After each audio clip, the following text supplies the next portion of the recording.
மூத்தாயிட்டாங்க இறந்துட்டாங்க அப்படின்னு சொன்னா அவங்க இறந்ததுல இருந்து அடுத்து ஒரு 2 மாசம் 3 மாசத்துல இப்ப ரமலானுடைய பெருநாள் வருது, ஈதுல் அல்ஹாவுடைய பக்ரீதுடைய பெருநாள் வரும் பொழுது இந்த விசேஷ தினங்கள்ல புத்தாடைகள் பொதுவா நம்ம ரமலானு இதுக்கெல்லாம் புத்தாடைகள் எடுப்போம். ஆனா ஒரு வீட்டுல இறந்துட்டாங்கன்னா அந்த சோகத்தோடயே அந்த துக்கத்தை அனுசரிச்சுட்டு இருப்பாங்க. ஃபர்ஸ்ட் வரக்கூடிய அந்த பெருநாளுக்கு புத்தாடைகள் எடுக்க மாட்டாங்க.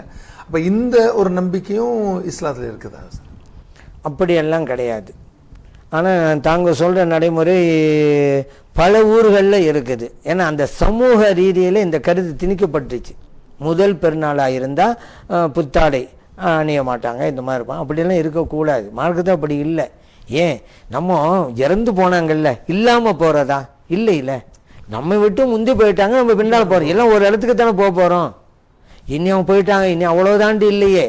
அவர்கள் முன்னால் போயிருக்கிறார்கள், நாம் பின்னால் போக போகிறோம். எல்லாம் ஒரு இடத்துல சந்திக்க தான் போகிறோம். அப்புறம் என்ன இருக்குது? நபி ஸல்லல்லாஹு அலைஹி வஸல்லம் சொன்னாங்க, இந்த துக்கம் அனிஷ்டது என்பது 3 நாட்களுக்கு தான்.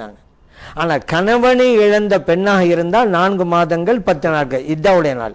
அவங்களுக்கு மட்டும் விதிவிலக்கு. அது எப்போ தான்? 4 மாதம் 10 நாட்கள் தான். வேற யாராக இருந்தாலும், தாய் இழந்திருந்தாலும் சரி, தந்தை இழந்திருந்தாலும் சரி, சகோதரனை இழந்திருந்தாலும் சரி, துக்கம் என்பது 3 நாட்கள் தான். அது பிறகு நார்மலுக்கு வந்துடணும். ஏன்னா நம்முடைய பணிகள் எல்லாம் செய்ய ஆரம்பிச்சிடணும். அதே கவலையிலேயே உட்காந்துக்கிட்டே இருக்கக்கூடாது. எல்லாம் கேட்டுப்போம். அதே இதில் 10 நாளாக அப்படியே உட்காந்துருப்பார். 1 மாதமாக இருந்தால் அப்படியே உட்காந்து சில பேர். அதனால் எத்தனை பணிகள் பாதிக்கப்படும். அதனால சைக்காலஜியாக செல்ல தான் சொல்கிறாங்க, மனோதத்துவ ரீதியில் சொல்கிறாங்க. அப்படியெல்லாம் இருக்காதீங்க அப்படிங்கிறாங்க. ஏன்னா சைக்காலஜி விஷயத்தில் சலசலம் பல விஷயங்கள் சொல்லியிருக்காங்க. அது இதில் ஒன்று. எல்லாம் 3 நாளாக முடிச்சிருப்பான், நார்மலுக்கு வந்துடு, உன் வேலையை ஆரம்பிச்சிடும், பிஸ்னஸ் ஆரம்பிச்சிடு அப்படிங்கிறாங்க நபி ஸல்லல்லாஹு அலைஹி வஸல்லம் அவர்கள். அதனால் 3 நாட்களுக்கு மேலே கிடையாது. சரி, அப்படி பார்க்கும்போது முதலாவது பெருநாள் அன்னைக்குங்கிறது சமூகம் திணித்து விட்டது இந்த கருத்தை. எப்படி? இப்போ இவங்க உண்மையிலேயே இவங்க ஆசிரியர் தான் செய்ய மாட்டாங்க. ஏன்னா பக்கத்து வீட்டுக்காரங்க என்ன சொல்லுவாங்க, ஏற்று வீட்டுக்காரங்க என்ன சொல்லுவாங்க, அப்படி போயிடும். என்ன சரி, இவங்க பெரியவங்க சரி தாங்கிடுவாங்க.